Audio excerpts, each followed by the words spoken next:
Hello, guys, and welcome to episode 191 of the Basecast. It's been a while. It's been a while for me as well. I'm back. I did the Game Year discussion podcast with Ben. You will see somewhere in the box if you're watching on YouTube. Otherwise, you're just listening to them. It's been a while since we've done the Basecast, but we are back and we are looking to be regular again. I'm going to explain what this is. So, obviously, it's a podcast. I don't explain what the podcast is, but you'll see if you're watching on YouTube, you'll see Gary. Hello, Gary. Hello. Hello. That was a very awkward hello, but let's take that. Aaron, how you doing? Going on, sir. And we've got Ben here as well. Hello. So Gary and Aaron, alongside myself, will form NGB's main podcast team. So get used to seeing our faces, get used to hearing our voices. We will be regulars on this podcast, and we'll have a fourth rotating chair, which is this week is Ben. So that's the current setup, and that's how we'll be going forward for the Basecast. But like I said, we are back, and we are ready to talk video games. But before we get into the news, and it's a great time to be back actually, because there's some good news stories to discuss. It's not like there's anything happening, is it? There's a whole bunch of stuff happening in the gaming world. It's kicked off with a bang 2022, and it's kicked off with a bang for the Basecast as well. But before we get into that, let's get into what we've been playing. We'll start with our guest for this week, Ben. Yes, love it.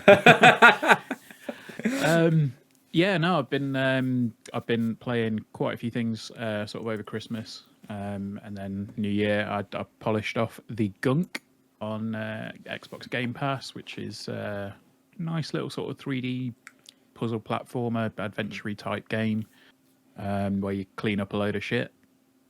That's basically it. Sounds like fun. Yeah, no, it's pretty fun. It's a pretty good game. No, I tried like an hour or two out of it. It's basically, there's not really any combat per se. It's more like solving mini puzzles and clearing up areas to like advance forward. Really. Yeah, you do get a little bit of combat as it goes through, and there is like a big boss fight at the end. Okay. But it's not Dark Souls essentially. That's what we're trying to say. No.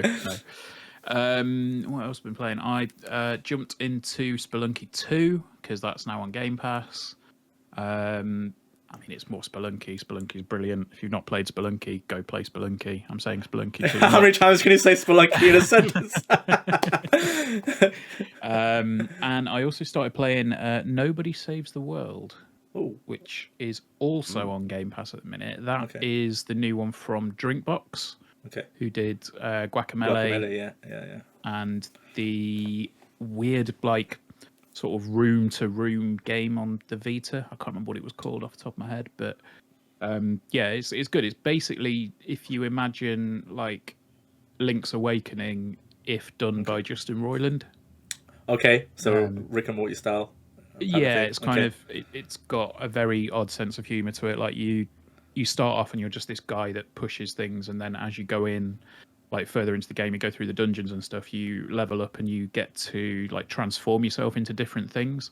So like the first one you can transform into is a rat. So you can get into small places and like bite things, and then you can get like a big guard, like dude with his sword, and like a ranger who's an archer, basically. And yeah, it's good fun. I've not got too far into it yet, but it seems to be getting really, really good reviews. Nice. Playing that. Also, I can mention that I'm playing the Uncharted collection for review. You are. So that will be hitting soon. Have they made Uncharted bad all of a sudden? Speaking purely about the PS4 version, they're still great games. And I believe it's the 25th is the review for that. So keep your eyes peeled. And then more Hitman, because Hitman. Why not? Because Hitman. Yeah. Nice. Well, we'll go over to the studious-looking Aaron Sullivan there in the corner if you're watching on video. Go on, Aaron. What have you been playing? So I'm not as cool as Ben. I've been going back in time and attacking my list of shame. Number one on that list was Horizon. It's coming out. Oh yeah, next month. Yeah. So I went back to Horizon. To be fair, I was a little disappointed. A lot of people were going a bit crazy over that game. I was like, okay, expecting great things. Are you playing it on PC or are you playing it on console? No, I played it on my PS5. Oh, okay. Because it was free with the. Oh yeah, it's on the Plus collection. Isn't it was also the part of the stay at home, wasn't it? At one point, the stay at home collection as well. Yeah. I was like, well, so my problem with that game right now is fighting machines is great. Yeah. Fighting human beings is absolutely dog shit. So the AI is completely rubbish. Yeah. They kind of just stand there and let you shoot them. And they're also fucking health sinks. So you just have to keep shooting them in their head. It's just, I was like, what the hell's going on here? My other issue with that game is Aloy's really boring as a character. Aaron's going in. First podcast back after a while. Aaron's just destroying people's hopes and dreams. Shots fired. So yeah, and unfortunately, she's the main character, and everybody else has no like time to shine. Like I can't remember. Who was it? Silence, that the guy who deceives her at the end. He gets like the second amount of time. Yeah. And then everybody else is just really throwaway. So it's like story-wise, it wasn't really grabbing me. Okay. So the only point of the game was really actually fighting the machines. That combat. Yeah. Unfortunately, there was too much humans dispersed in there for my liking. So you know what? I remember we were talking about this actually just casually, and I said I don't remember the combat against the humans. And maybe that's raises a fair point because maybe it is very forgettable. So, just like the Dark Kajar or whatever the hell they Yeah. Now you're saying it, I remember it. Yeah, they're all over the second half of the game. Yeah, I remember it's like, that now. Oh my god, these guys again, please no. Yeah. Because there's like stealth sections towards the end, isn't it? I remember that where where it's humans patrolling like stuff, and I remember that now. Yeah. Although I remember saying to you like, oh wow, there's so many icons on this goddamn map. Another Ubisoft game. I'll actually take that back. It looks worse than it is. There's actually not that much going on that map. So to be fair, I think they highlight a lot of things like fast travel points and like the fires that you can set and things like that. So I get what you mean. Like when you see the map, you just go, Jesus, that's a lot of stuff. But you don't have to go around like collecting every single bit to. Yeah. So I appreciate them restraining themselves. What else was I playing? I went to Control next. Oh, nice. A game with an actually interesting protagonist. Yeah. I was going to say, if you say that you hate this game, I'm just going to. No. I actually really enjoyed it. We're big fans of Control here. Yeah. For obvious reasons, it reminded me a lot of like the story-driven aspects of like Alan Wake. Yeah. So I really enjoyed it, and I liked the main character. And even though the combat obviously isn't massively exciting, it's such a small part of the game, and it's not the main aspect of the game. So I'm like, I can forgive it where I couldn't really forgive it in Horizon. Yeah. So really enjoying Control. Which powers did you sort of go to more? Because I basically ended up using the the grab where you just grab stuff and just chuck it at people. Yeah. So I did exactly the same thing. I maxed out health, I maxed out her grab, and then she becomes absolutely broken. You really don't destroys everything else. Yeah. What else did I do? I went back and tried to play Darksiders 3. Oh wow. I love the series. Nice. I really didn't touch Darksiders 3, unfortunately. Didn't they change the formula of that completely? That game is a completely different game. Yeah. It's like a budget Dark Souls. And I've got nothing against Dark Souls. Dark Souls are great games. Yeah. But it's I went there. Disagreeing. I went there for Darksiders, and I got this budget, drab-looking, no beautiful hubs, what you expect from the original Zelda-type gameplay.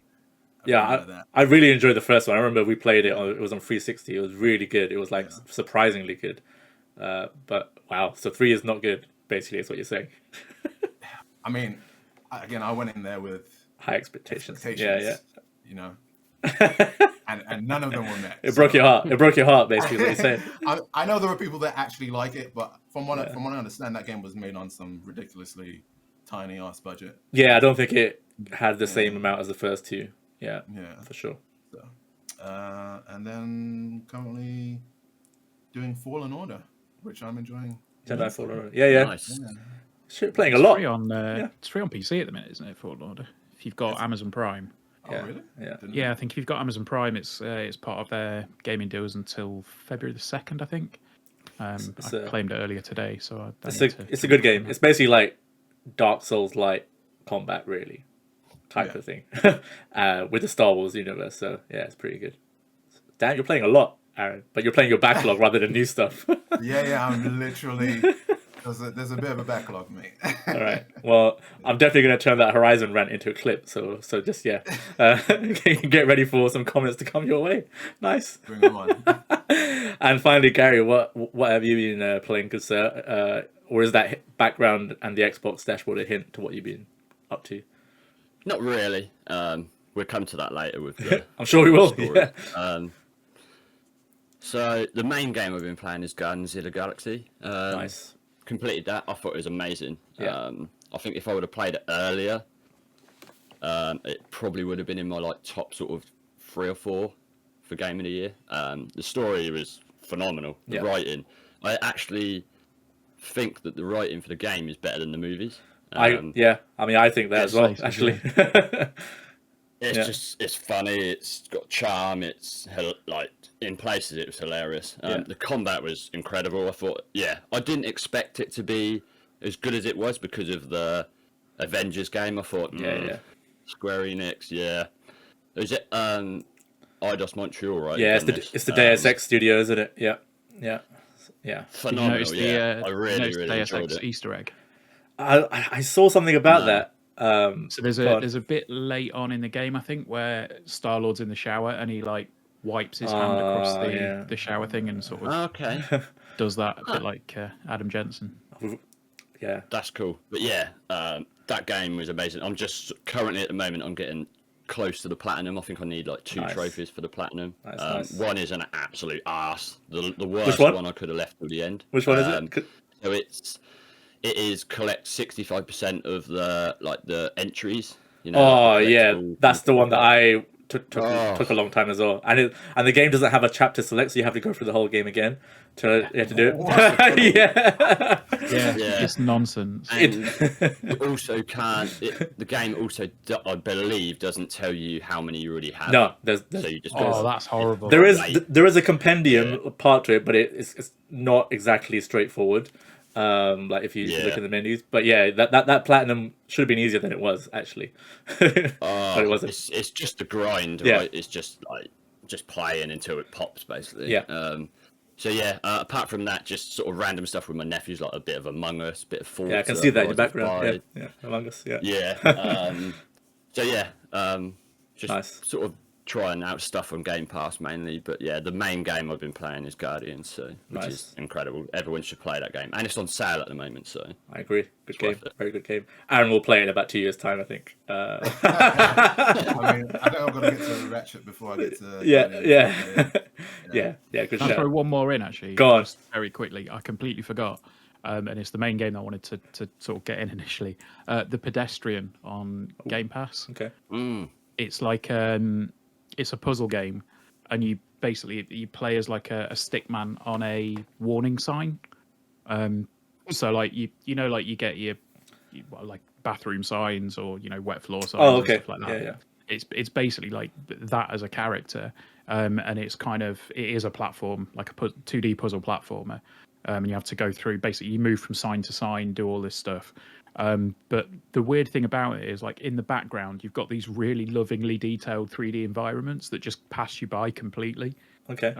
So that's all going on in the background while you're doing these head melty puzzles, and it's great. I think it only took me about 4 hours or so to complete. So it's a quick enough game. It's on Game Pass, you said. Yes, it's on Game Pass. Well worth playing. Nice. Nice. Add it to the list. I mean, I've really only been playing Tales of Arise for last few weeks. Your Tales game, and I'm enjoying a Tales game, and I'm enjoying a Tales game as well. So it's I'm about 25 hours in. I probably would have finished it if I didn't have other stuff going on in life, like to do. But 25 hours in is very different. It's basically like a soft reboot of the Tales series, essentially.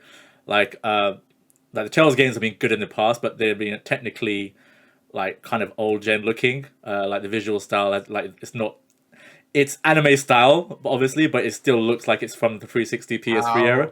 It's true. It's true. They have been, and that kind of puts some people off. But they've like actually upgraded the technical side of it as well. So it's got those visuals still, but super sharp, super crisp, and the backgrounds and the environments look really nice and detailed. And then it's got kind of your typical JRPG story, but the combat is what makes it shine. The combat is absolutely sublime. Like, it's a mix. It's real time combat. It's a mix of like, I think like Devil May Cry with a bit of like Sekiro. Not as hard as Sekiro, don't get me wrong, yet, where you have to stagger enemies first to like actually kind of break them down. Really, really, really good. So if you're into chain attacks, like you you can chain attacks, and then as you progress through the game, like you'll assign, they're called arts, like the skills you have, and you assign them to like the face buttons, and then when you progress, and when you progress, then you can have like a second art. So you hold L2 and press like for triangle, circle, etc. for like different arts as well, and then you've got like your specials as well, different types, and you can either choose, you can have it as deep as you want. You can just control one character, the main character Alphen, or you can control your whole party as well. Sorry, you can switch between them. Could you say that again? My apologies. Yeah, Siri's going crazy. I by the way. couldn't hear what you. Siri has a life of its own. But yeah, no, it's really, really good. If you're into JRPGs, there is a demo on this PlayStation Store, I believe. So really? Yeah, so give it a try. Like the combat absolutely shines, and that's what's keeping me like hooked. But yeah, that's pretty much all I have been playing. But let's get into it. It's a bumper news week, and like, unless you've been living under a rock and not into gaming at all, I mean, the biggest news this week is that Xbox has acquired Activision Blizzard King. People forget the King part, but King is also part. That's crazy. I mean, no one expected it, I don't think. No one expected it. It just came out like on a Sunday afternoon. Sorry, what was it? Sunday afternoon. Tuesday afternoon. I remember I was just like scrolling through Twitter. I was like, what? Wait a minute. I was like, what? What is going on here? And I saw like the image. I thought it was like, because people like mock up fake images now and again of like someone's purchased this. I was like, nah. But then I went to the official account. I was like, oh my god, they have purchased Activision. Crazy. And just to give you a summary of this, so like you can go to our Twitter to see all the news as well. But they've spent around 70 billion to acquire Activision. They basically crushed the previous deal, the highest gaming acquisition, which was Take-Two's purchase of Zynga, which is around 12.7 billion, by a healthy amount, shall we say? 5 times, is it? Basically, they have now under their belt Call of Duty, Warcraft, Tony Hawk's, Diablo, Spyro, Guitar Hero maybe, Crash, Star Fox, more, and then like from the mobile style they have like Candy Crush as well, like Hearthstone as well. I guess you can put that under there, and a shit ton more probably as well. That there's probably some dead IPs there as well that Activision have that we probably can't even think of at the moment. But yeah, that is the biggest news. And it's going to continue to be the biggest news for a while, I think, because I think I saw something like while they've announced the acquisition, it doesn't fully come into effect probably a lot later in the year. They've said end of financial 23, haven't they? So the latest is going to be June next year. So we'll take a while for like some the T's to be crossed and the I's, etc. Blah blah blah, and everything to go through, but.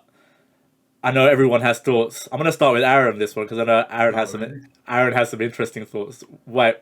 Do I? Yeah, I know you do.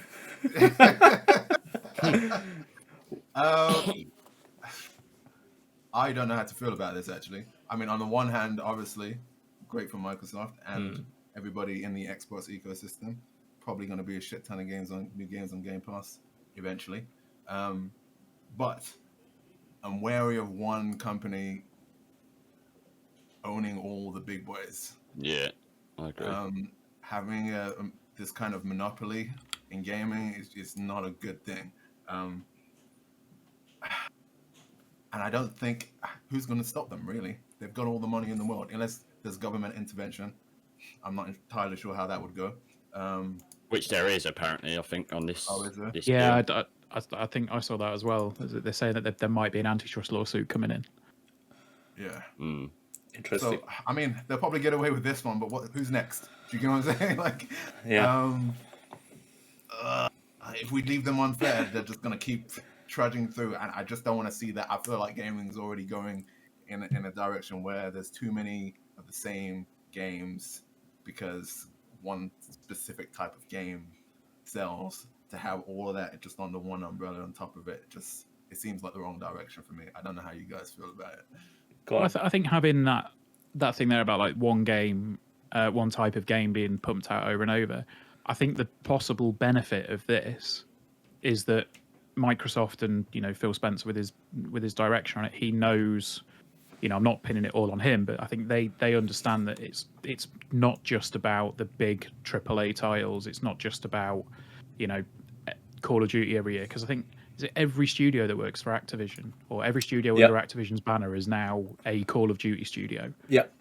So it's like, at that point you sat there thinking, right, well, if every studio is making Call of Duty, who's going to make the next, Tony Hawk's? Who's going to make the next Crash? Who's going to make the next Spyro? Singularity, please.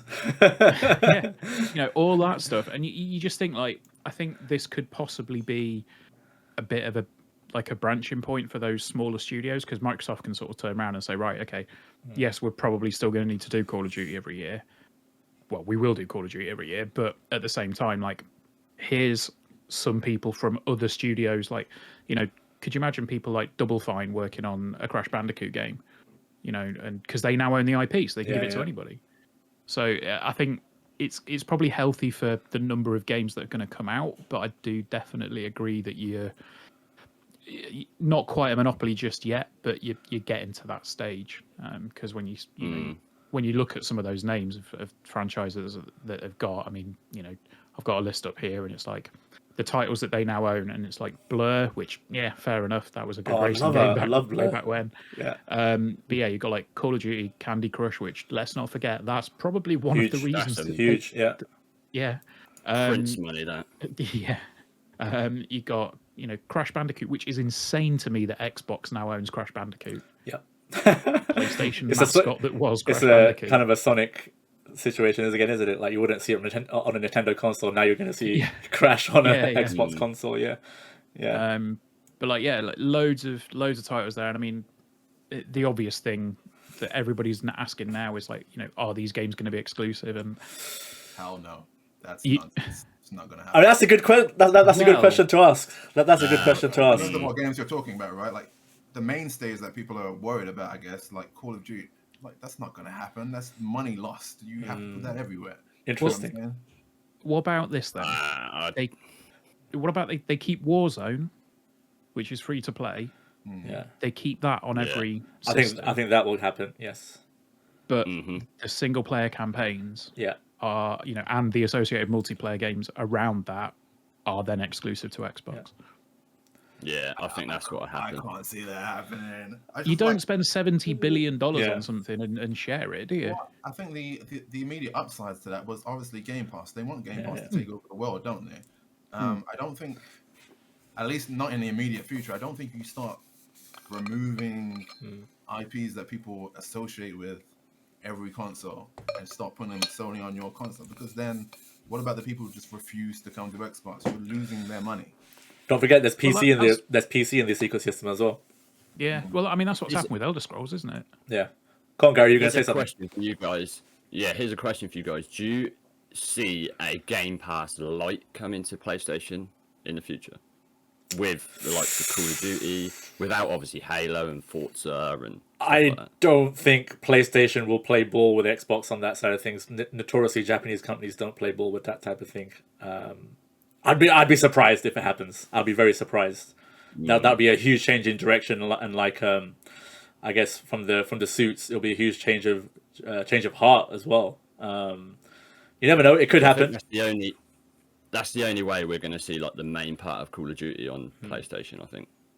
Interesting. I think nothing can be stricken off the list. I think companies can be forced into certain actions. If they can. Microsoft start taking complete control of the console situation and don't fuck it up like they did last time, I think PlayStation will have to make. Yeah, I don't think there's a choice. Exactly. Yeah.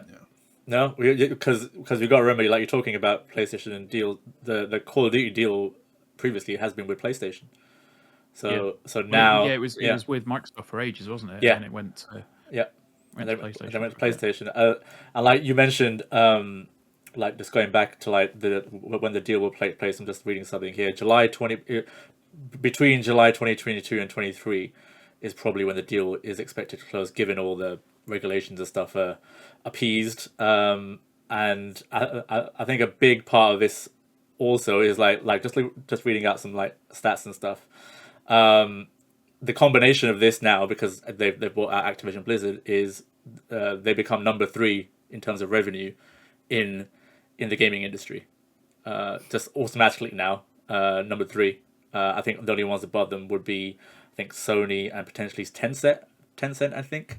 Yeah. So Tencent owns everything. Yeah. So that's another thing to do. So they've done this. Let's be honest. They've done this to compete with PlayStation and Nintendo. They've done it. Let's be honest. Yeah. But there is a bigger part of that as well. I don't know. We're talking about exclusivity, and I think it's going to be an interesting one. Like, I think it won't happen immediately. Like to Aaron's point, I think short term it doesn't make sense to do anything and like rock the boat completely. Long term, years, I reckon. Yeah, long term, they obviously want Game Pass to grow. They obviously want the Xbox ecosystem to grow. So long term, whenever it might not be this next Call of Duty, potentially the next Call of Duty, with a structure as you said, Ben, where it's Warzone is on everything, but the core game itself is Xbox exclusive and not in Game Pass, and people on PC can play it. And I don't think you can discount the PC part of this as well. I know we're all thinking from an Xbox point of view, but the PC part of it now gives them a massive in with all these huge titles on the PC now as well. Like that's their playing field essentially when you look at it, with Bethesda and these guys. Microsoft now own World of Warcraft. Insane. Yeah, that's because it's a mess right now. So well, but I mean, like this is another thing. Like, what do they then do with things like World of Warcraft subscriptions? Do they then say, right, well, if you've got a World of Warcraft subscription, if you turn it into an Xbox Live or you turn it into a Game Pass subscription, like if you turn that into a Game Pass Ultimate subscription, which is probably about the same price. How much is Warcraft these days? $8.99, is it not? Okay, yeah, so like £2 more, $10.99 a month, you get Game Pass. Suddenly you open the doors to all of these other titles that you can suddenly play. And then you've got, they announced that they've got 25 million Game Pass subscribers this week as well. Like, you suddenly jump from 25 million to, whatever it is that currently subscribe to Warcraft. And then you go like, oh, shit, they can suddenly play all these other games. It's nuts. It's just crazy. I still can't believe this has happened, to be honest.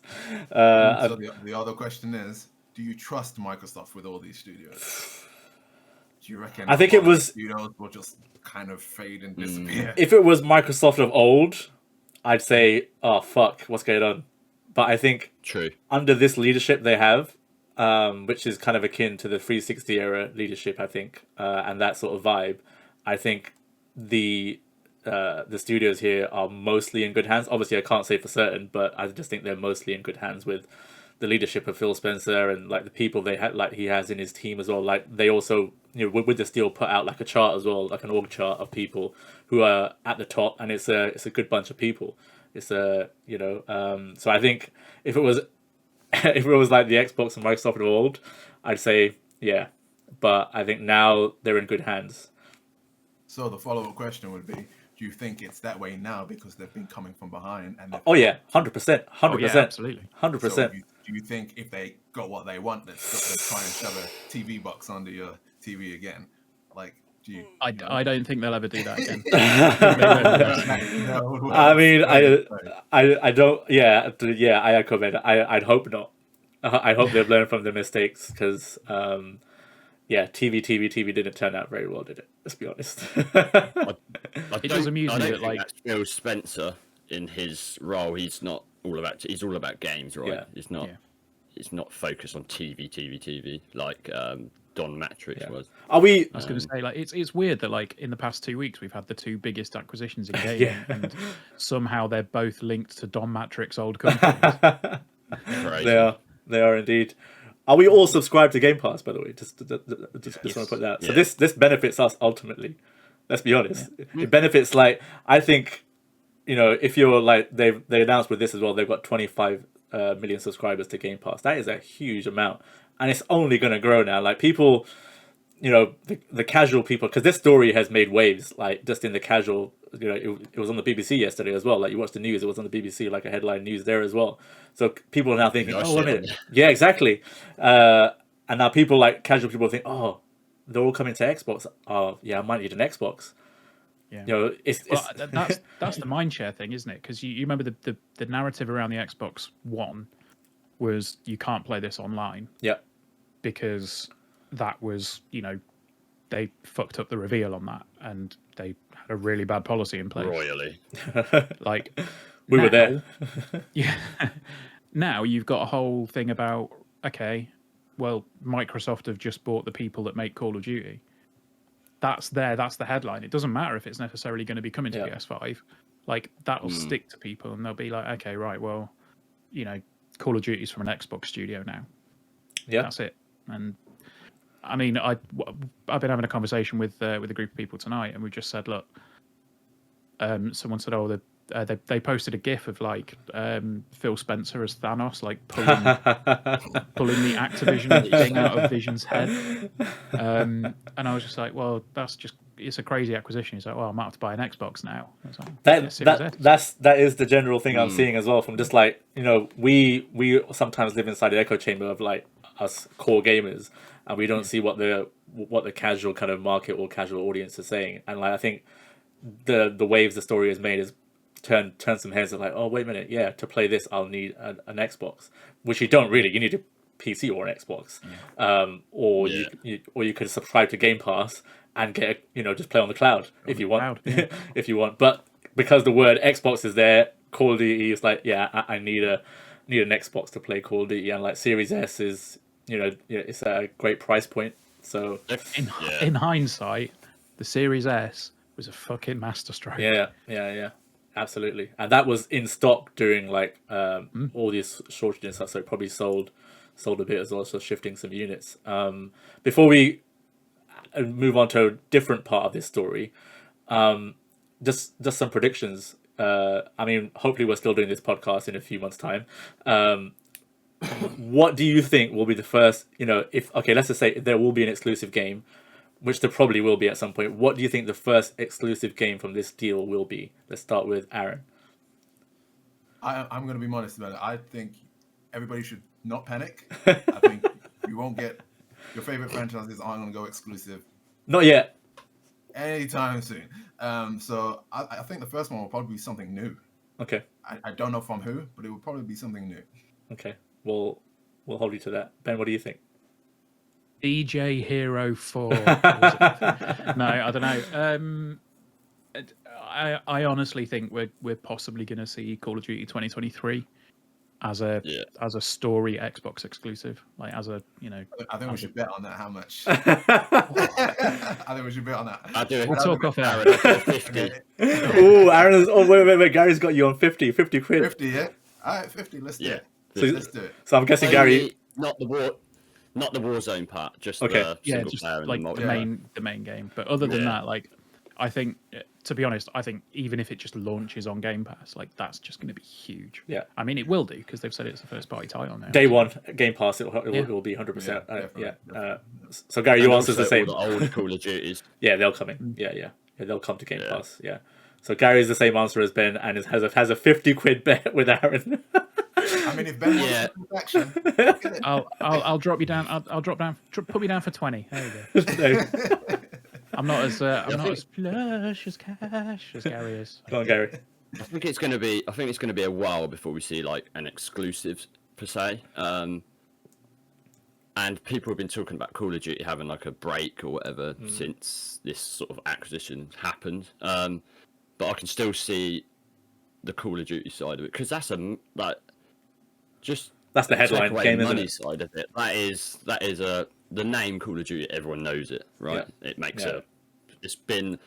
I believe I read somewhere that it's been the best-selling video game for the 13 years running. It's either that or FIFA, pretty much. Yeah. You know, if you're looking at the European market, yeah. It prints money, right? So I think having that as an exclusive just shifts consoles, regardless of which way you look at it. Whether or not it happened, I still believe it will, but there's still the chance it won't. But yeah, that's my sort of initial thought on it anyway. I think the precedent's there with what's happened with the conversation around Elder Scrolls. Like they've basically all but confirmed that, you know, Elder Scrolls 6 is going to be Xbox and PC only. So it's it's going to be interesting. I mean, all I know is that I'm very excited right now because like this is going to breed competition, and I like it won't push PlayStation into something immediately. They'll kind of hold fire and see, you know, how it shapes out. And they've probably got some stuff under their under their. I mean, they've bought some studios already. Like they've consolidated their first party studios pretty well. But they would have been like, what the hell has happened here? Pretty much. But I mean, as a gamer who's lucky enough to have like all the systems, I'm just really excited to see how this plays out and like what's going to happen. But there is another part to this story is the whole, like, we can't shy away from it. We've got to talk about Activision and the shit show that's going on over there. Yeah, and probably played a part in this deal, probably being pushed through a bit quicker because they need to. They need some positivity around Activision, given all the stuff that's going on there, like the workplace stuff and Bobby Kotick and his stuff. I know, Ben, you had a little side story to this that you wanted to bring up.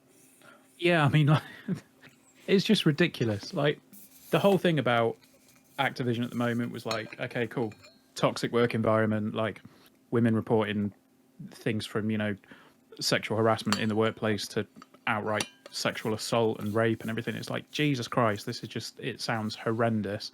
Sounds like it's being controlled from the top, like, if not officially endorsed, it's like, you know, he's at least involved in some way. So instead of, you know, trying to change the narrative by making sure that the company's a better place to work, apparently Bobby Kotick decided to try and buy Kotaku and PC Gamer so that he could change the narrative that way. Yeah, that's I mean, that's one way to try and get positive stories, I guess.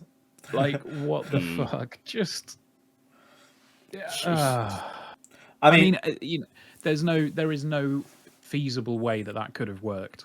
Even if they'd have gone through with it, like within minutes, people would have been all over it, saying, "Well, they bought, you know, Activision have bought Gawker or whatever." You know, however that goes, or whoever owns Kotaku these days. It's just, I mean, fair play to Kotaku. They did an amazing parody piece today where they said, we're renaming to Kotiku. Spelled like Kotaku Vision. Kotaku Vision. Yeah. But yeah, I think that side of this story, I think when it broke, people were initial questions were like, is Bobby Kotick staying? Is he leaving? I think that was a lot of the focus as well. Obviously, alongside the big news, it was like, is he? And a lot of outlets were reporting he's staying, but then it kind of came out over the next few days that he's going to be kind of ushered out eventually once the deal is closed, which makes sense because I think it looks like Big Phil Spencer is going to be like kind of usher him out and like come in and hopefully improve the work practices there as well and improve the kind of mood of the studios and bring him into that, because from what I hear, I obviously haven't worked for Xbox, from like, you know, hearing from people that I know within the industry, Xbox is generally a very good place to work. They look after their staff, they look after their devs, and so hopefully that culture is brought into, you know, all the studios they've purchased from Activision as well, and actually there's real change made for those people as well. But I think the sad part of it as well is that Bobby Kotick, either way, is going to walk away with hundreds of millions of pounds. I'm not gonna lie, I don't know how this man accomplished this.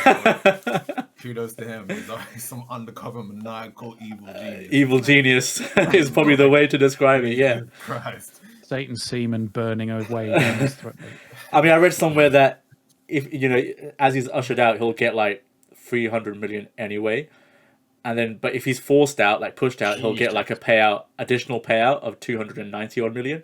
So if they push him out, he gets 600 million. This guy's already worth like tens of billions of pounds. He doesn't fucking need it.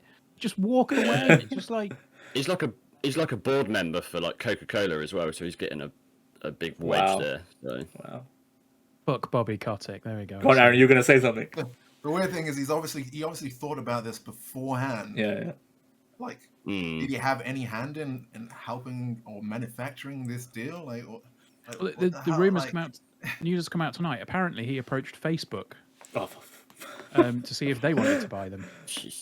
Yeah, so and then they then approached Microsoft. So yeah, he's been pimping them out essentially, right? I think he was looking for a way out, given all the bad press and everything like that. He was like, I just want rid of this, probably.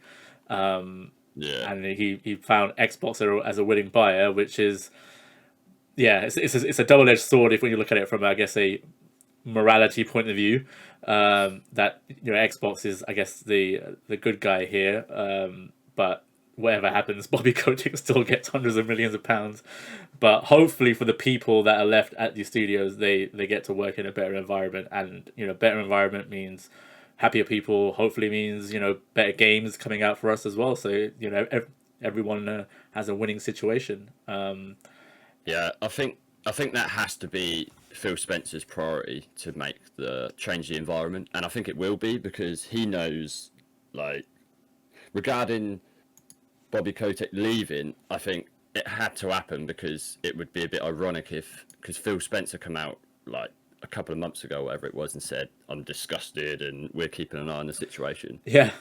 If he stayed in that role after Microsoft bought them, I think it would be a bit contradictory. So yeah, I think that has to be his priority, and the team at Xbox's priority, to change that environment, because it sounds as toxic as fuck.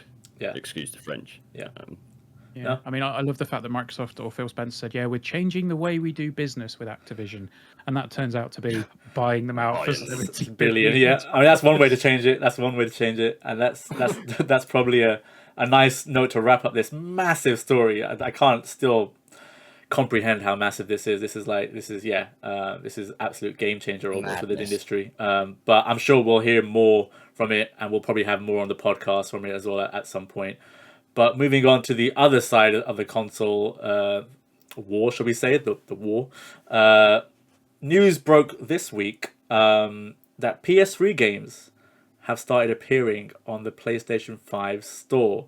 And this comes on the back of PlayStation Now, like kind of retail cards being removed from game as well, among rumors basically that PlayStation obviously looking at their kind of Game Pass competitor with like different layers. There'll be a PlayStation Plus layer. There'll be like a kind of on top of that layer, which is more akin to Game Pass, where you kind of get a library of games, and also the rumors of backwards compatibility as well. So a big story, because a lot of people have been asking for like proper backwards compat on the PS5, given how Xbox is doing, absolutely great things with theirs. But the question here is, like, some people are putting two and two together and getting like, okay, something's happening. But then some people are saying this is a bug because it's happened before.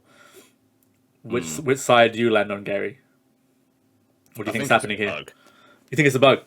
I think so, personally. I haven't really followed this story too closely, to be honest. But yeah, the whole rebranding, the fact that Game was told to remove the PlayStation Now cards and all this. Apparently, it's in America.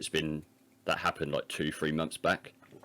Apparently, it's more to do with the confusion around the difference between PlayStation Plus and PlayStation Now. Mm-hmm.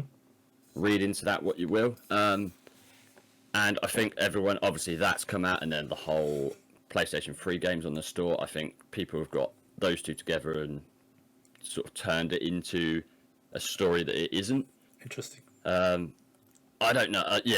potentially it could be, but I think why would it just randomly happen now? Surely there would be some sort of marketing strategy behind it, when to do it. I don't know. Maybe someone pressed the button too early or something. I don't know. Yeah, I don't know. Yeah, I personally think it was just a bug and it wasn't meant to happen. Yeah, I mean there are fairly strong suggestions to say that it is a bug as well, because it's happened before, and some people are pointing that out on social media as well. Some trusted journalists were pointing that out as well, but then some trusted journalists were like kind of saying like there is something happening as well. Where do you land, Ben? I mean, that whole thing about, was it Spartacus? I think it is. Like Spartacus, yeah. Spartacus. Yeah. That's leaked, so we know that there's a change coming. We know that there's something happening shortly. This, with the stuff about the PS3 games going up, I've seen it firsthand, because I know years ago, I put a piece up on the site, like a news piece, because I saw it one afternoon and went, wait, what the fuck? Metal Gear Rising came up as being listed as a PS Vita title at one point.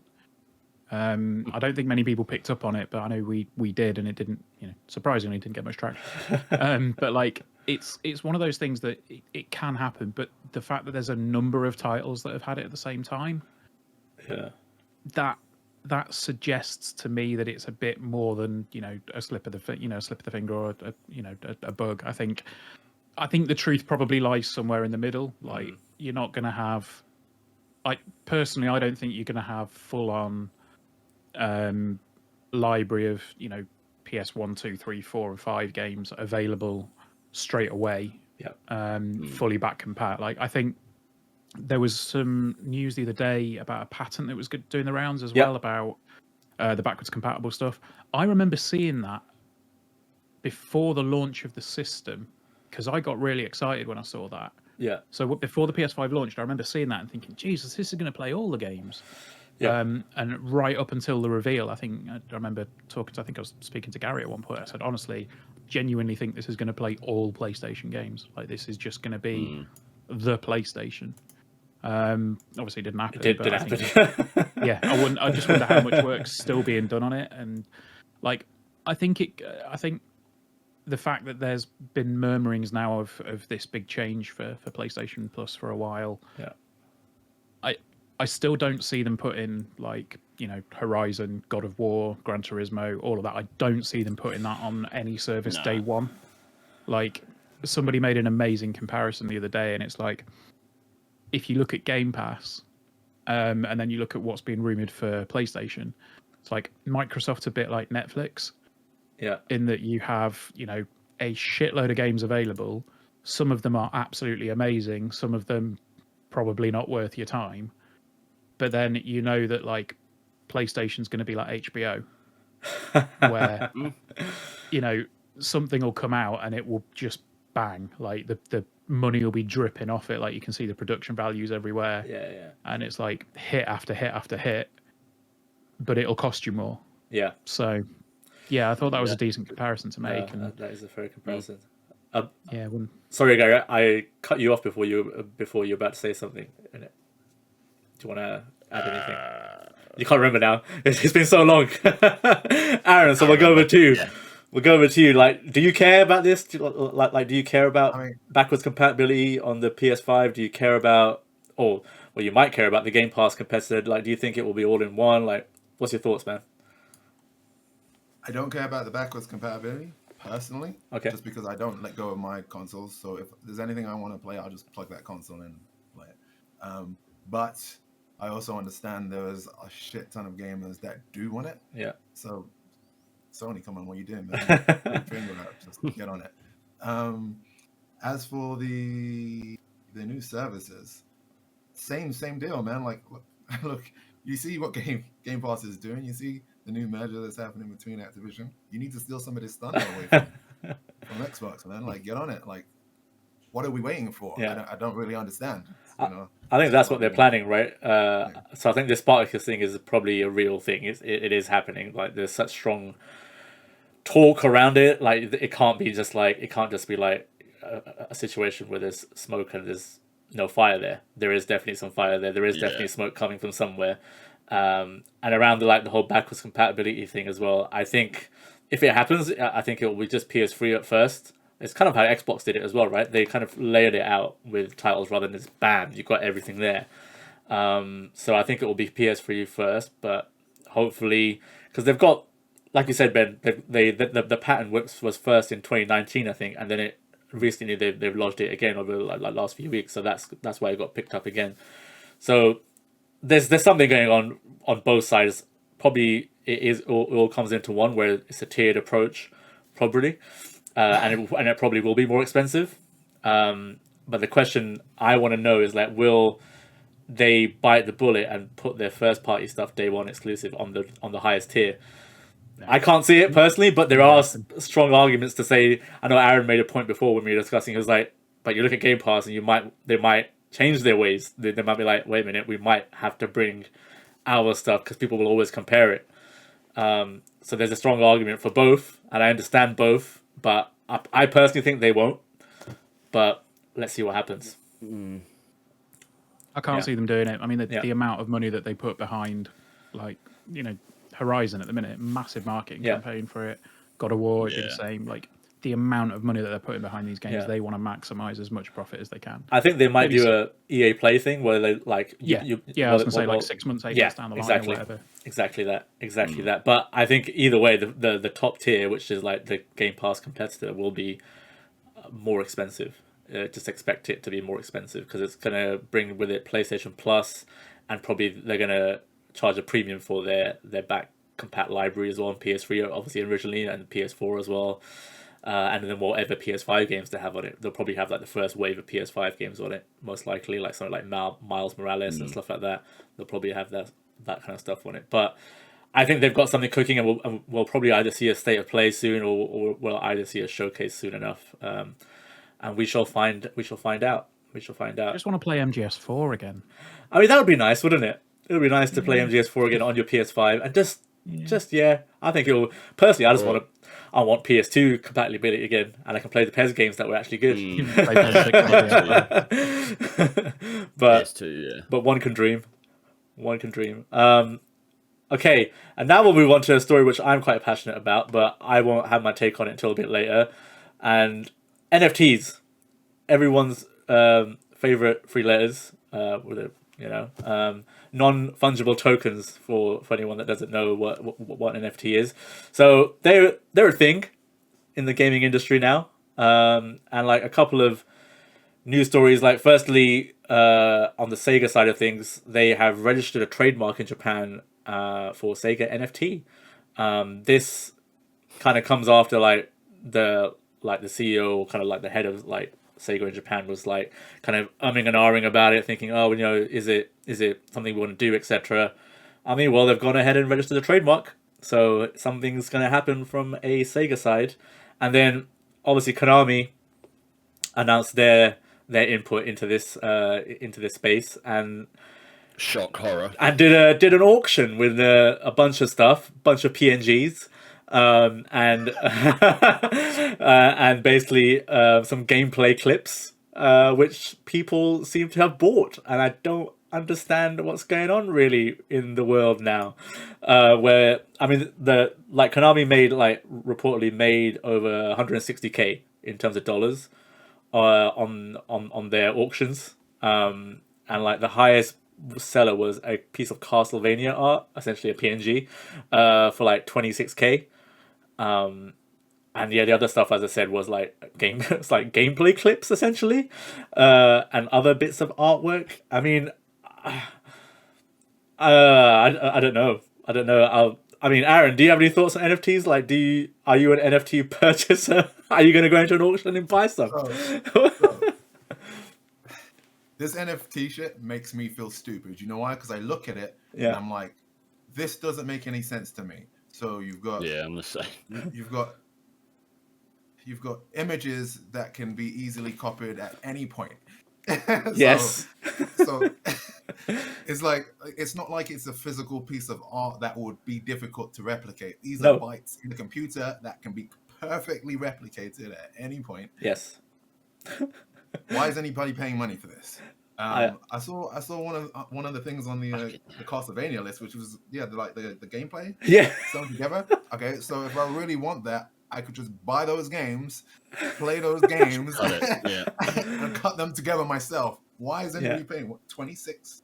Was it 26? 26K, yeah. 26K, yeah. That was the map. Yeah. I can't remember how much the I think they went for a bit cheaper, probably in the Ks as well, probably like a few thousand. Yeah. So I'm like, maybe I'm misunderstanding NFTs. No, you're not. Maybe one of you guys can explain it to me so it makes more sense. Because I'm just like, what the fuck are people doing? That's pretty much it. That's pretty much it. Scheme, right? I mean, like the way that somebody, when it all started getting big, somebody said, right, you can buy. Imagine that you're in a gallery, like you're in the Louvre, and you say, I want to buy that, and it's the Mona Lisa. Basically, somebody comes up to you and says, hey, yeah, meet me around the corner in 5 minutes. They go into like a cupboard and write you a receipt out that says, I now own the Mona Lisa. It's like they then give you that. You go, yeah, I own the Mona Lisa. Like, you can't do anything with it. You can't fucking take it anywhere. Like, so how do you, it's on the blockchain, right? So yes. How do you access it? Are you able to download it? Because if you're able to download it, it completely undoes everything. Like, I've got this. Anybody can copy this out, I will. Like, you basically get like I think you get like the master copy of it, and then somewhere on the blockchain it says, I own the master copy of this. But like, when they were saying, like, was it Jack's first tweet went for millions of dollars? You're like, yeah, but it's a fucking tweet. I can hit a button and send that to people that follow me. The way I see it, it's basically simple things that have an overinflated value attached to them. Yeah. Basically, it's like a fake value attached. It's basically, this whole crypto nonsense has basically, come into the gaming world, and this is how the gaming world has decided to deal with it, essentially. Make a quick buck. I mean, it's a Ponzi scheme, basically. Basically, yeah. Essentially. I mean, I'm going to go into. Yeah, go on. I saw something the other day that said like 80% of the wealth of NFTs is owned by like 20 people. Yeah. Wow. Or something like that. It's just people that have more money than sense. Sorry if that sounds harsh, but more money than sense, really. It is. It's a fucking pyramid scheme. Yeah. And like, NFT. No fucking thanks. There you go. That's my... Like, Gary, come on. You're a big Naughty Dog fan, a big Last of Us fan, a big Uncharted fan. If there was like a Uncharted or Last of Us NFT, would you partake in that? No, hell no. Talking of which, actually, like Troy Baker, he's obviously supporting it. God. That went down well. The whole... What is it? They're using his voice and... Yeah, for this... Yeah. Changing it. But I've actually lost a bit of respect for him after that. Because his sort of statement read as basically like, you everyone else is idiots, we're doing what's right. So what was his quote? Something like, you can hate or create. It was quite hate or fucking it was a bit antagonistic, really, isn't it, really? Yeah. The whole NFT thing just baffles my brain, like how like basically Aaron summed it up perfectly. Like, what they're selling for thousands you can just get yourself. Do you know what it seems like somebody looked at like the gaming landscape and they were like, oh, Counter-Strike, those idiots buy skins for their guns. Kind of like that, yeah. Yeah. And they trade it on the marketplace. Like, we should be making that money.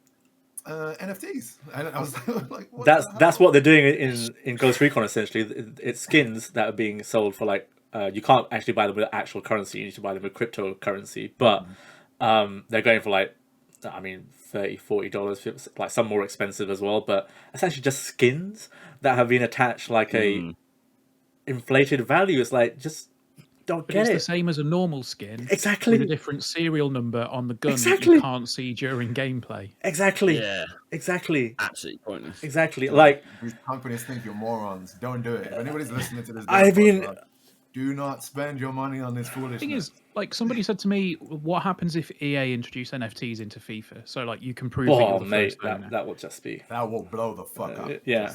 I'm sorry, FIFA fans. But no, but that's the thing. Like, somebody said, oh, what if they do that? They won't, because you can already do that. Yeah, it already says for... Yeah. You can already prove that you were the first owner of this. You can already prove that, you've sold it for X number of coins. Like, you don't need the fucking blockchain to do that and burn down half a pissing rainforest every time someone buys it. Yeah. Pricks. I mean, I like that we're really passionate about this. So there's I'm gonna make like a ranty monologue now that I had prepared in my head about this. So the way I look at it is I'm trying to be as logical as possible about this. There's three sides I see of this, like the business side, right? We have been in, even before the pandemic, video game companies have been doing really well, making a lot of money through everything that's out there, whether it be selling games normally or free to play games and microtransactions, etc., making a lot of money. And then during the pandemic, no one's really shouted out about it, because a lot of people are having a hard time. But gaming companies have done even better, making even more money because people are at home playing games, buying new consoles. So they've done especially really well over the last few years, and for the years before that as well. So gaming companies are in a great place. Everyone's making money pretty much. So this is just a cash grab to make more money. And I don't see why, when you have other priorities such as actual games and releasing them. And then I see it from a dev point of view. Devs will probably hate this because devs always, you see news stories and stuff like that, devs actually on social media as well talking about it. They talk about their resources being stretched thin as it is. So pushing resources onto doing NFT stuff, that's not going to help anyone. From a dev side, devs are probably thinking, nah, we're trying to ship a game within a few months, but you want us to focus on NFTs, or they're trying to fix the game if it's already out there. So that's the second side of it. And then the third side of it, I look at as a gamer and someone who's been part of the industry, you look at how gaming can expand to new audiences or bring in more people. Does I asked the question to myself, does this bring in a new audience or new people into gaming? Does it open it up to new people? It doesn't. It doesn't really. It's a niche. There might be a lot of people out there that can that want to get involved in NFTs, but in the grand scheme of things, they're probably not going to be the ones that are going out buying the consoles or probably playing all the latest games, etc. And not that I'm trying to gatekeep or anything like that. It's just that, is it growing gaming as an industry and as a medium and as a hobby? No, it would be my answer, unless there's someone out there that can tell me, yeah, it is actually growing gaming. I don't think it is. So from those three sides, and going back to the business thing again, it's people, these companies are trying to make a quick buck. Konami made 160K, out of one auction, and they probably want the more casual audience to get involved in this and make it even bigger for them. These casual people, most of them, are the ones that have struggled through the pandemic, and that's and have tried to keep food on the plates and keep the bills going, etc. They're trying to fleece them out for more money, essentially. So why? From those 3 points, business, from the dev side, from a growing the gaming industry side, it doesn't make sense to me. It doesn't make sense. It does make sense, doesn't it? It's because they want all of your money. They want money. Yeah. I think so. I know we all love gaming. That's why we're all here. And when you love something, you kind of attach that love to the company or the creatives that make that game. That's why Kojima's got his own little god circumference around him. But at the end of the day, we have to acknowledge that these are companies. Yeah. And companies need to do one thing: make money. Make money. Yeah. So you just got to keep that in mind. No. But I think my counterpoint is that they're already making lots of fucking money. We've already discussed Bobby Kotick's a multi-billionaire. Ridiculous amounts of money. Wanting to walk off with £600 million when he walks off. Yeah. And he's also a cock as well. I mean, fair enough. Yeah. I mean, they're just making late-stage capitalism. It's fucking crazy. They're making shitloads of money and they want to make more money. But you can make more money from putting out games and doing actual game stuff, But it's about min-maxing, isn't it? Of course it is. Of course it is. They could put out a game which costs millions, or they could put out a PNG and some video footage and make 160K. And this is, and I think this is the companies that are partaking in this right now. They're jumping on this, and I look at the companies that aren't doing it. That's where my eye is, and I'm looking at I haven't seen PlayStation jump on it yet. Maybe they will. Maybe I'll be proved wrong. I haven't seen Xbox jump on it yet. I'm looking at these companies as yeah, you're looking at the space and you're thinking, yeah, it's not for us. And Phil Spencer's come out and said it already. He's like, if it's kind of like cash grabbing, we're not going to do it. And that's you can be a business, want to make money, and not fleece your users essentially, or try to fleece more money out of your users. We can talk about this forever. Like MTXs fleece money out of users as they are. So like now they want NFTs as well, adding like inflated values or stuff to like skins and whatever. It's just morally wrong, right? I'd rather go back to the days where Oblivion was like charging £7 for like horseback saddles and like saddles on like at least you knew exactly what you were getting for that £7. Actually, don't go back there because that was overpriced stuff. But yeah, you know what I mean. It's just like I went on a bit of a rant there, but I've had this in my head from like a long time. Like business, dev, growing the industry. Those are the three things I look at, and I don't think any of them make sense to me. Like they make sense, obviously, make money as you said, Aaron, but it doesn't make sense to me in terms of like the focus. But hey, let's see where this goes. It does nothing for the medium as a whole. I don't think it does. Yeah, I don't think it does. I don't think it does. Doesn't push it forward. So yeah, I don't think it does. But yeah, let's see. We're not going to hear the last of NFTs on this show. We're not. We'll probably rant about them again at some point. next week. Next week, yeah, most likely. John Terry will buy one of his Mickey or something. Jesus. Those were the three main stories. We're going to have a couple of other stories before we finish up, like just a quick roundup. Some new Xbox Game Pass titles. I know this was actually leaked and officially went live today. But coming to Game Pass next. Is it out today? Is it updated today or coming soon at the moment? Are we talking? There's some out tomorrow, some out next week. Yeah, different dates, right? So we've got today as you're listening. Yeah, we've got Death's Door, Hitman Trilogy, obviously as well, which we super excited about. Yeah. Rainbow Six Extraction, Windjammers. Is it Windjammers 2 actually? Is it Windjammers 2? And I can never pronounce this drum game, but I know Gary is a big fan of this drum game. Was it Taiko no Tatsujin? That's the one. Yeah, that's the one. And Rainbow Six Siege as well. Paparazzi. I don't know what that is. You take pictures of dogs, Asim. I mean, fair enough. Nobody Saves the World. And Danganronpa Anniversary Edition as well. I think the standouts there, I don't know if you guys have got any different thoughts. Obviously, Hitman Trilogy. Everyone should play Hitman because Hitman is great. Death's Door, which I've heard a lot about, and I know it was in a lot of people's game of the year last year.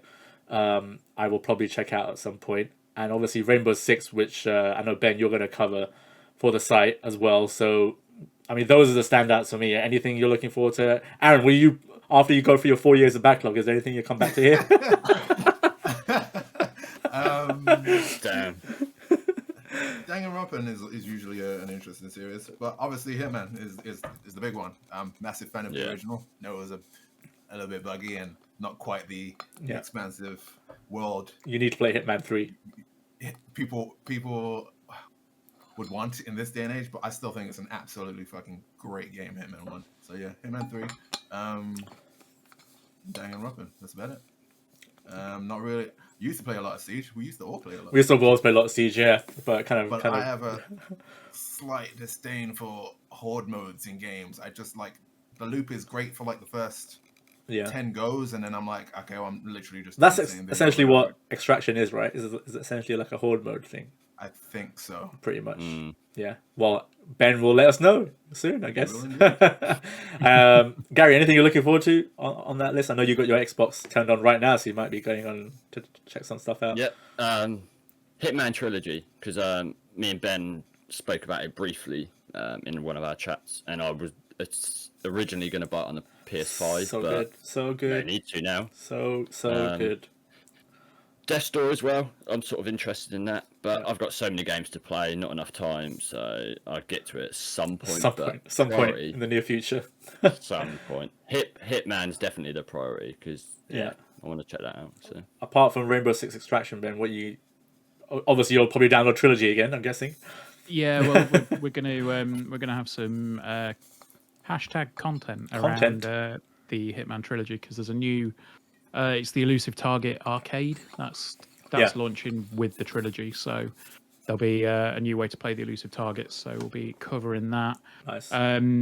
That's a Death's Door as well. I'm keen on getting that. I was going to buy that for the Switch, but I could never find out how much it was. That's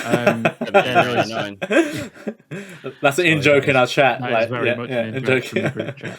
I say I downloaded Nobody Saves the World, started that, and Paparazzi just sounds delightfully bonkers. I think Aaron should play that just for jokes. Yeah, you take photos. He looks like photos of dogs. Puppy kind of guy, I think, Aaron. Yeah. I mean, you should play it just for the puns. It's a solid month. I mean, I think someone should review it and call it the Dog's Bollocks. That'd be amazing. Jesus. Like the Hitman trilogy alone, I've spent 100 and how much was it? Probably spent over 150 quid on the Hitman trilogy across multiple platforms at this point. I've got it on PC. I've got them on PS4. He's basically kept IO Interactive going.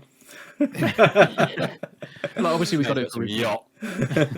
Obviously, I reviewed it as well, so I had copies that way. But I've bought it multiple times now, and it's just for not to get that on Game Pass. Ridiculous. You pay a tenner for 3 of the best games of the past 8 years, 6 years. 2016 it came out, didn't it? Yeah. 3 of the best games of the last 6 years, and they're in one package, and you can just play start to finish, Paris through to the Carpathian Mountains. It's fucking insane value. I mean, we could do probably a separate podcast of myself and Ben talking about Hitman 3, I think, but we'll leave that for another. We'll leave that for another time. Last bit of news roundup, one that Gary pointed out to us before the show, is that Sony, due to the semiconductor shortages and the PS5 shortages, because of that, they've decided to keep making PS4s. And this is, as far as I know, not the PS4 Pros, it's just a normal PS4, the slim ones. Because they don't require the parts, the same parts that are in shortage right now. So this has come from a report from Bloomberg, that they'll be churning out PS4s in the midst of no PS5s. Gary, I know you saw this story, so thoughts, opinions? Yeah, it makes perfect sense, to be honest. PS5s are still, after just over a year now, still very hard to get hold of, because obviously the chip shortage. PS4s, there's still a market there for PS4s. PS4 Pro, obviously, it's a jet engine. Let's so be honest, most sort of hardcore gamers would be going towards the PS4 Pro, so they're not really needed because most or a lot will have the PS5. So to produce more PS4s, it just makes Sony have to obviously get that inventory out there to sell, so it's a revenue stream. I just don't see how this is a bad thing, really. So they obviously can't make enough PS5s to meet demand. The only issue I see with it is, will it hinder some PS5 titles going forward? Because obviously now they have to be more focused on back compat. But for the short term, I think it's absolutely fine because they need to push those consoles out. Well, there, so. As Aaron said a lot earlier, money. They still want to make some more money, and I think majority of the new titles that are coming to PS4 as well, as far as I know. Horizon is PS4 as well. GT7 is also PS4 as well, as far as I know. And God of War. And God of War, and God of War as well. So I think and people don't realize, obviously we're here, for us, we've all got PS5s, but in a lot of countries, especially South America and whatnot, PS4s are still the go-to console. PS5s, if they are in their regions, they'll be either too hard to get hold of, and if you can find one, they'll be ridiculously expensive for their living situations. So PS4s are the ones they'll go for. So I think we need to look outside a kind of window as well and see probably PS4s make sense in for Sony to go out there. I mean, the margins on PS4s now must be pretty decent for Sony. Yeah, exactly. As Aaron said, money. Aaron pointed out. I think Aaron just summed up this podcast by saying money, I think, really. So cheers, Aaron. It's like you see Jim Ryan going up to Jeff Keighley and saying, well, we've got a product for people that can't buy a PS5. It's called a PS4. PS4, yeah. I mean, yeah, I think everything coming out this year, as I said, is PS4 as well. So yeah, it generally makes sense. Aaron, do you have anything to add before we wrap this story up? My thought goes out to little Timmy, who's expecting his PS5. Little PS4 Timmy lands up in his bedroom. I'm sure he's not going to be happy, but you got something, mate. You got something, and you can still play the best games that are coming out on the PS4 as well. So there you go. But I'm sure, well, again, on the podcast, we'll probably hear more about shortages and stuff. I mean, it's affecting everything. It's not just PS5s; it's most of the new tech. So yeah, but we covered that off nicely, and I think we'll kind of finish up there. We discussed the three main stories. Xbox acquires Activision. PS3 games start appearing on the PS5 Store. Is something happening there? We will find out in due course, I'm sure. And the dreaded NFTs. We discussed it from a SEGA point of view, a Konami point of view, and in general how we feel about that. And then rounding up, we had talk about the new Game Pass titles coming soon, and then finished off with PS4s are coming out because of the PS5 shortage. So that is episode 191 of the Basecast finished up. As you said, we are back and we will be back regularly. So we, just to give you some insight again, we will be recording on a Wednesday every week and releasing the podcast on a Friday every week. So you'll hear it every Friday. It will come to YouTube for the video version, and we'll be on all the platforms for audio listeners as well, including SoundCloud as well. So you can listen to us on there if you're going to work or just sitting at home doing nothing. Listen to us. But yeah, we are also live on all our socials quite actively now as well. So on Twitter, we're at NextGenBase. We'll have all the news that we can possibly cover. Will be on there. And obviously you can go to our website as well to check everything out in terms of reviews and all our content. And look out in the future as well on Twitch. We're putting together some plans in the background at the moment for a stream team and some regular streams going out as well. I know, Ben, you possibly are doing one on Monday. Potentially Monday, potentially maybe a bit later, depending on what the plans are. We're still in discussions on that one. Yeah, and when we do go fully into that, we'll probably have a Discord as well to open up to you lovely people, so you can come and talk to us, and you can tell Aaron how wrong he was about Horizon Zero Dawn. Although that clip will be being made and put on the social. I'm not gonna just put. I would tag Aaron in there as well. But it's been good to be back. It's good to be back with the Basecast, and like I said, it will be a regular thing. And just to mention if you didn't catch it on the top, myself, Gary, and Aaron will be your regular podcast team with a rotating chair, either from someone from the team, like for example Ben this week, or it could be someone from the industry that we know, or a friend from the industry, etc. So yeah, we'll always keep you guessing with that fourth chair. So yeah, but pleasure, guys, pleasure. It's been. I mean, my last podcast on NGB was probably like 2016, I think, like proper podcast. Still proud of that pun, by the way. Which pun was that? I used the pun Auf Wiedersehen. Oh yeah, you did. You did. Mate. Yeah, that was I actually didn't realize that until now. Years later, he realizes. And Aaron was on that podcast as well. Actually, he was back in 2016, and so he's back, looking all studious. Look at him. If you only got that sexy pose if you're watching on YouTube right now. I'm going to make an NFT of Aaron posing. I mean, that might get me to buy one. To be fair, sell it for £3.5 million and retire. I love it. I'd buy an Aaron NFT.